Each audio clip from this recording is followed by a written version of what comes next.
have you made of the start so far for Liverpool? I mean, there's good signs, isn't there? Quite promising, I think. Yeah. Things starting to click a little bit.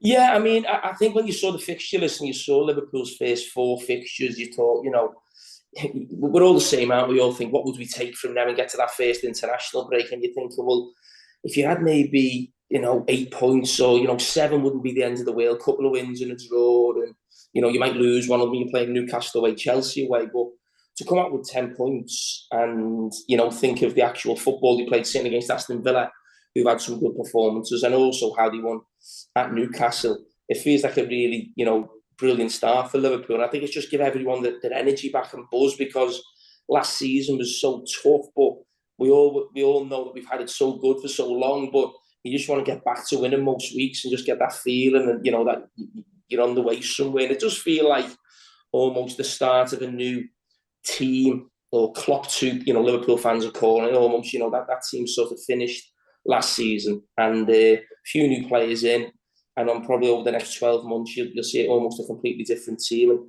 and hopefully Liverpool can have similar success that they've had over the last few years. Yeah, and I think, look, you just start to see, whether it happens now, which seems very unlikely, or next summer or whenever, people start to contemplate life without Mo. I've been there with Harry Kane, and you have to. You hope they stay, but ultimately they're going to go. Spurs are doing better, aren't they? Well, I mean, that's too early to say. Too early to say that. Yeah, we didn't need him. He was holding us back.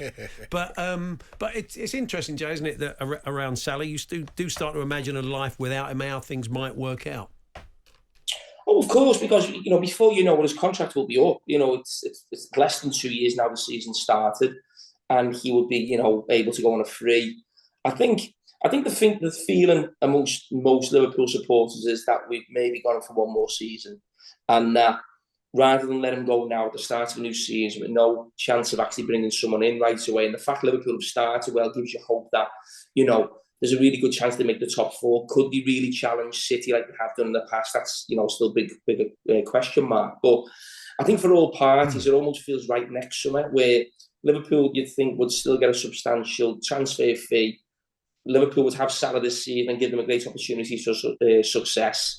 And then Liverpool have 12 months to think of maybe someone, if there's anybody out there who could possibly replace him. But I always think it's difficult to replace players of that quality.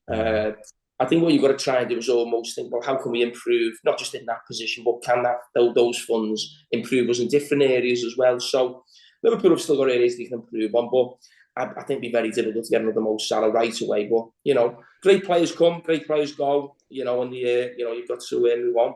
Sure. Someone like Osimhen for 150 million from Napoli, that'd be quite handy, wouldn't it? Yeah, that sounds like a good bit of business. Yeah. Or Evan Ferguson, he is some. Oh, he looks the part, doesn't he? Wow. Yeah. The look of him. Just amazing. I mean, there's a story today I was saying to Andy earlier on that the story suggesting City think he could play us alongside Haaland, but that's just not fair, is it? Yeah, thanks.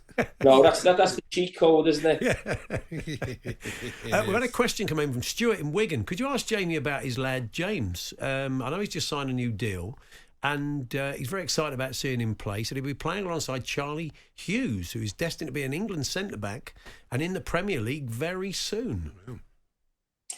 Yeah, I mean, both young lads, and they've done great, both in the same position. Charlie's played a lot towards the end of last season. He's done fantastically well. I think Charlie was the same as James in that they were both at Liverpool and had to move on, and went to Wigan, which is a great place and a great catchment area really for young footballers who don't maybe make the grade or get released from academies at Everton, Liverpool, and the 2 Manchester clubs. So they always do really well at youth level. But James went on loan to Oldham in the conference last year. So he was playing in the conference last year at 19, doing really well, and got a bit of an injury. He's had to have a knee operation in December. So we're not far away from getting back into the train and hopefully get back playing at Wigan, or maybe go on loan again at some stage. But the dream would be for the two of them to play together. That'd be fantastic for the 2 local lads, or 2, not local lads, but 2 lads who've come through the academy. But fingers crossed, and hope it goes well for the 2 of them. Good stuff. Well, look, lovely to talk to you, Jamie. We'll hopefully catch. I occasionally see you in the bowels of the Tottenham Hotspur Stadium when you're running down to do your stuff after your commentaries. So you're always leaving early. Well, do you know what? That day I was actually going to the loo. I did wonder if you thought I was clearing off, but it was under Conte. I won't be leaving that early anymore. Yeah, enjoy.